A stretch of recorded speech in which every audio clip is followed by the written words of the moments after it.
My core concern that brings me here is I am concerned about an anti-fascism that is not anti-racist, and I am concerned about an anti-fascism that is anti-Black. And I think that if one gets involved in an anti-fascism that is not anti-racist, it is like a dog chasing its tail. You are just going to be running in circles.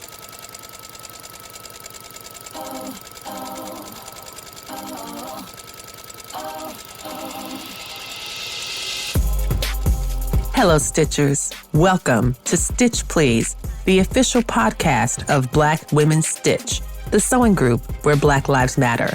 I'm your host, Lisa Wolfork. I'm a fourth-generation sewing enthusiast with more than 20 years of sewing experience. I am looking forward to today's conversation, so sit back, relax, and get ready to get your stitch together. Hey friends, hey, it's Lisa from Black Women Stitch and the Stitch Please podcast. And as I say every other week, this is a very special episode. Because actually, I didn't really want to do this episode. But I was on Reddit and I was doing a little bit of research to feed my curiosity about the Norwegian Red Hat of Resistance, which indeed took me to Reddit because that's where you can find lots of information. That trip to Reddit was an adventure where I felt at almost any time I could have been hate crimed. It's really weird over there. Y'all, have you ever been to Reddit?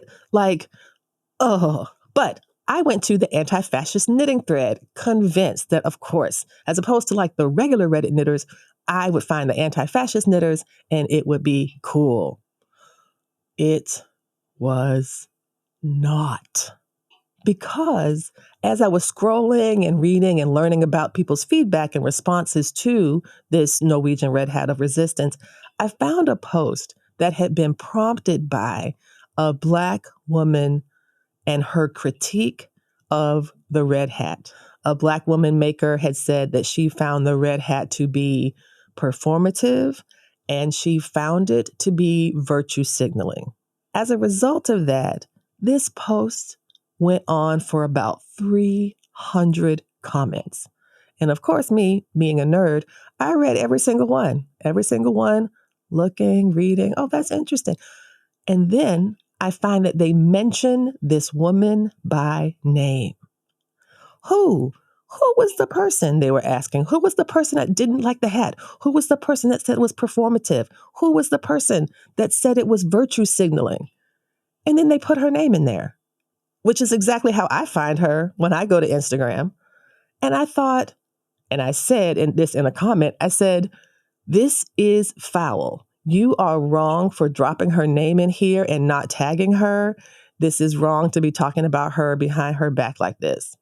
Ultimately, a few days later, I saw that her name had been removed, but not after being on that post for 19 days. So that people could have found her and said all types of nonsense her way. And what it reminded me of was in some ways the exact reasons I ended up creating Black Women Stitch.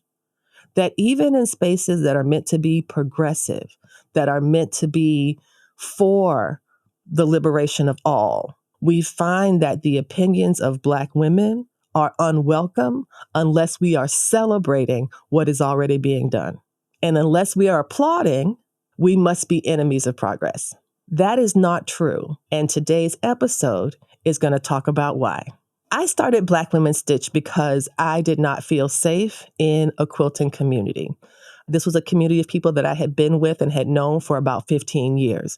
When my father died suddenly, they made me a quilt. When my kids were born, they sent me a quilt. However, when I started organizing with Black Lives Matter and standing up to the white supremacist incursion that was invading the community of Charlottesville in 2017, when I got and put my body on the line for rally after rally after rally, when I stood shoulder to shoulder with folks in my community and a white supremacist drove his car down at full speed, murdering a woman and injuring 19 people right there in front of me, when my spouse and I woke up screaming for weeks from nightmares, I made the mistake and went to a quilt retreat, thinking that that would be a soft place for my heart to land. I know there's some Black makers who are listening to this who have a very familiar or similar story. All is to say, the folks that I thought I was in community with it turns out I was only in a type of provisional community. As long as I was the person they thought I was welcome to stay. The minute I stepped out of how they had perceived me and who they thought I was no longer welcome. I had survived a white supremacist terror attack, and I can tell you I did not cry one tear until I got the message that I was no longer welcome in that group. And I was no longer welcome because of my advocacy for the lives of Black people. I then learned that that made them uncomfortable. And that was when I realized that discomfort is a lot worse than oppression for some folks. So the reason I'm even here talking about the red hat, but not talking about the red hat, is because I think it's an important reminder for Black creatives, especially those Black creatives like myself who have platforms where we are trying to move forward for the cultivation of joy, of liberation, of documenting the records of Black creativity. I think it's important that these platforms be seen and recognized for the work that they've already done. Let's get into that red hat. Let me tell you a little bit about that. Now, the red hat is called Melt the Ice. It is a pattern that was created by Needle and Skein, which is a very progressive yarn shop in Minneapolis, Minnesota. The pattern is based on a Norwegian hat. The Norway folks are known for their colorful resistance to Nazi occupation in 1942, which involved wearing these hats, which were banned. Because there's Scandinavians in Minnesota, the Needle and Skein people decided to create this pattern, sell it for $5 on Ravelry, which is where knitters go to get their patterns and I think fight with each other. But this was designed as a fundraiser. And so it has been successful. As of when I last checked, I think they've got up to $800,000 that they've raised for selling this pattern.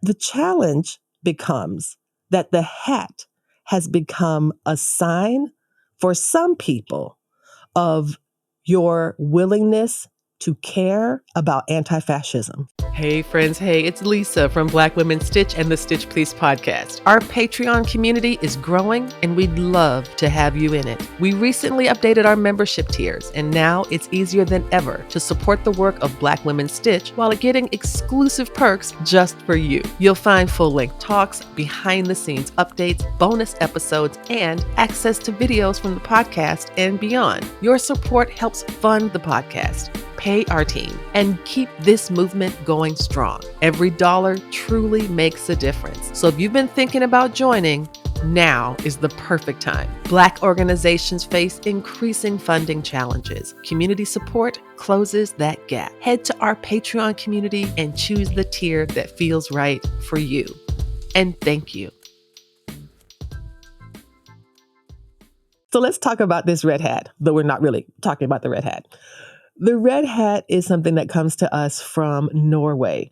It is specifically about a moment in Norwegian history in 1942 when the Nazis invaded and were taking over. Norwegians expressed their protest against the regime by wearing red hats. Regime didn't like it, and on February 26, 1942, banned red hats. Fast forward to 2026, February 26th, also the same day, a Thursday, they want folks to wear red hats in solidarity with the same anti-fascist move that was done in Norway, which was wearing them in protest. A Norwegian company called the Red Hat Company, along with Needle and Skein, a progressive Minnesota-based yarn company, are collaborating to celebrate this particular action on February 26th. There's something I want to tell you really useful about the red hat. What I want us to think about is this action on February 26th and what the red hat is meant to represent. It's meant to represent unity, democracy, and a unique principle that I just want y'all to indulge me telling y'all about, because I'm a word nerd. I'm so sorry. I'm a word nerd, but this is a great word, menneskeverd. Menneskeverd. And it means the value of a human being simply for being human. It is a beautiful word and concept, and there is no word for it, no single word for it in English. And I know because I spent like 50, 11 years in school learning English. Me and my PhD could not find an English word for Menescaverde.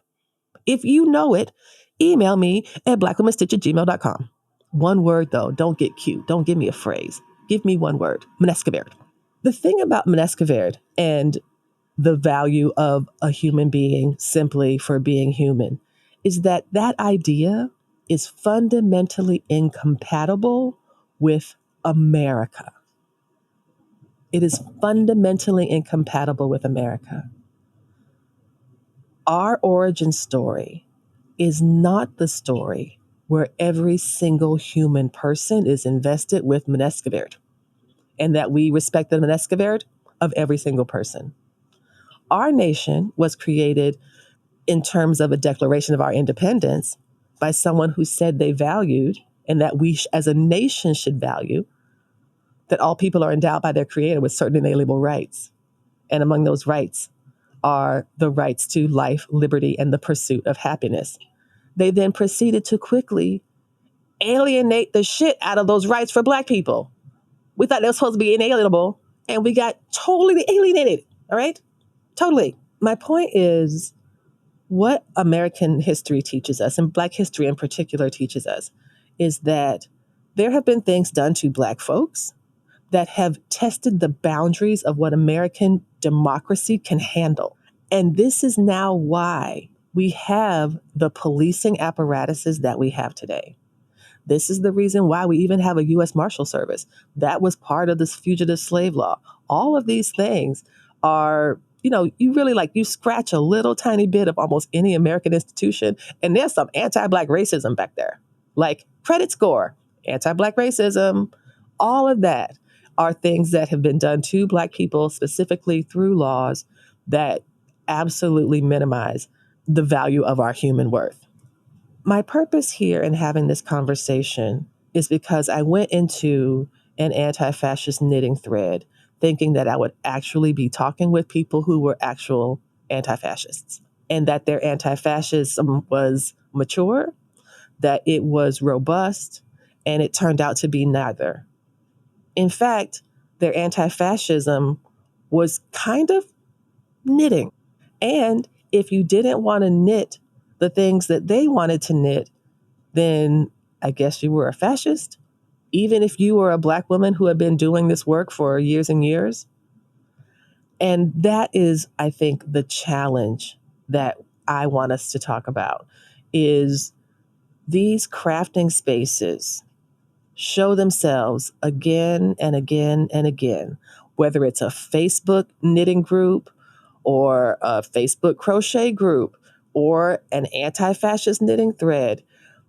There routinely are ways in which Black women find ourselves in the crosshairs of something hostile and gross, only to be victimized by it and expelled and critiqued rather than listened to, rather than being heard and having people make more informed decisions. I think what the Reddit thread showed me, and what I've learned with just my brief time on the internet and almost on the planet, is that anti-fascism does not equal anti-racism. And if your anti-fascism is not anti-racism, if your anti-fascism is not anti-racist, I don't want it. And if your anti-fascism is also anti-Black, you will go nowhere. Anti-fascism that is also anti-Black is really like a dog chasing its own tail. Because in America, that is where a lot of this is fed from. There are reasons that we have chains in museums that were made for toddlers. That is anti-Blackness. Part of it that has been in the DNA of this country, and that in the DNA of Black people as well. I think something I'm also really wanting to kind of put my arms around Black women about is like, I don't know how many ways we can tell you the same thing. I don't know how many ways we can say, it just feels to me like it's always listen to Black women until we say something you don't like. It is okay if a Black woman who has been engaged in this work for quite some time thinks that knitting a red hat and wearing it on a particular day is performative or virtue signaling. That doesn't stop anybody from making it. It's not meant to be a ban or a moratorium. It is an observation. It does not mean that this person is all of a sudden a fascist and doesn't want to take down the regime. I think what I'm wishing for is more grace and more of the benefit of the doubt to be given to Black makers. But I also want Black makers for us to also remember that we have the power to create and build the things that we need, and that we don't have to accept anybody's crumbs. We don't have to accept the discipline or reprimands of people who wouldn't listen to us in the first place. Hey friends, hey, it's Lisa from Black Women Stitch and the Stitch Please podcast. And do you want to stay in the loop with everything Black Women Stitch? Sure you do. So our weekly newsletter is where it's at. You'll get podcast updates, community news, behind the scenes peeks, and ways to support the work we're doing. Whether you're a longtime listener or just getting to know us, this is the easiest way to stay connected. So click the link and sign up today. Promise, we will not flood your inbox, just your creative spirit. Thanks so much. See you soon. On August 12, 2017, I was standing with a group of counter-protesters when a white supremacist drove his car through the crowd. He killed one woman and injured about 20 other people. In the resulting chaos, the group that I was organizing with decided to get off the street to minimize our risk and exposure to any white supremacists who might be lurking. The suggestion was made, and I'm not sure how, that we should turn our shirts inside out. Our shirts all said Black Lives Matter. And by turning them inside out, that was meant to minimize our risk. I thought it was silly. I'm sure I did it. It was a very scary time. But me turning my shirt inside out is not going to hide me from a white supremacist who wants to harm me.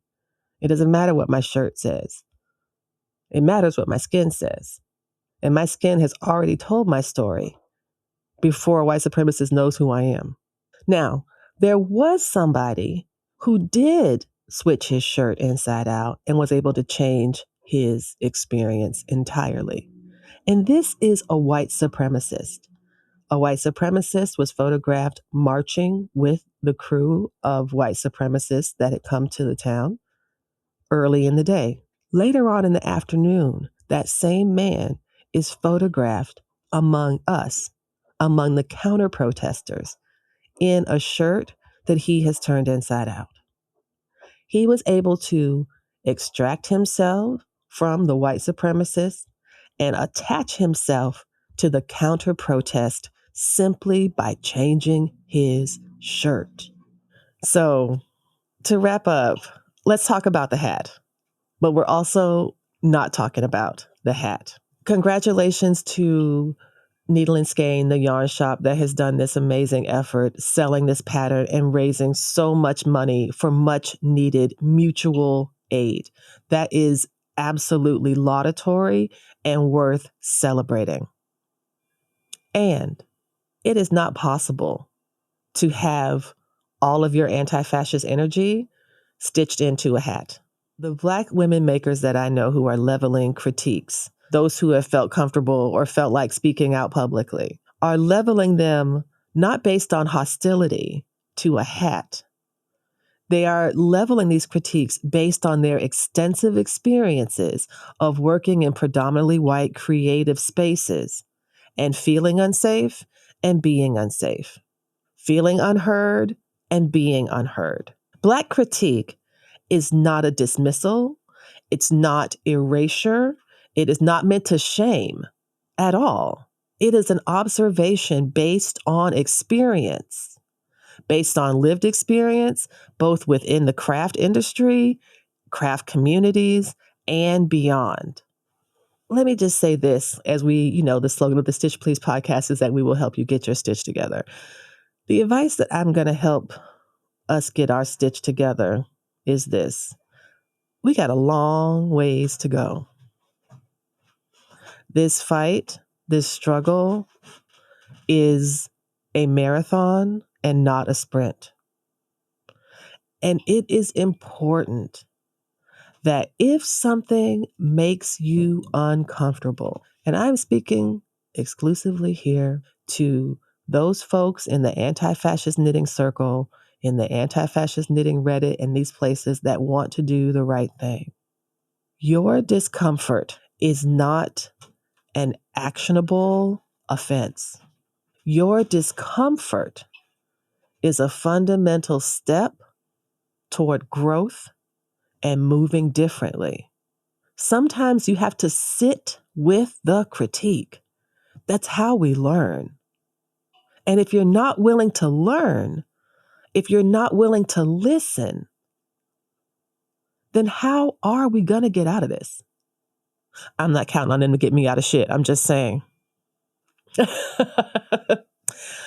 Oh, yeah. Black women, y'all. I love us. I'm so grateful to be in creative community with y'all. And you know what? Y'all know it. Being Black is lit. It's kind of dangerous, but that shit is lit. Happy Black History Month. You've been listening to Stitch Please, the official podcast of Black Women Stitch, the sewing group where Black Lives Matter. We appreciate you joining us this week and every week for stories that center Black women, girls, and femmes in sewing. We invite you to join the Black Women Stitch Patreon community with giving levels beginning at $5 a month. Your contributions help us bring the Stitch Please podcast to you every week. Thank you for listening. Thank you for your support. And come back next week and we'll help you get your stitch together.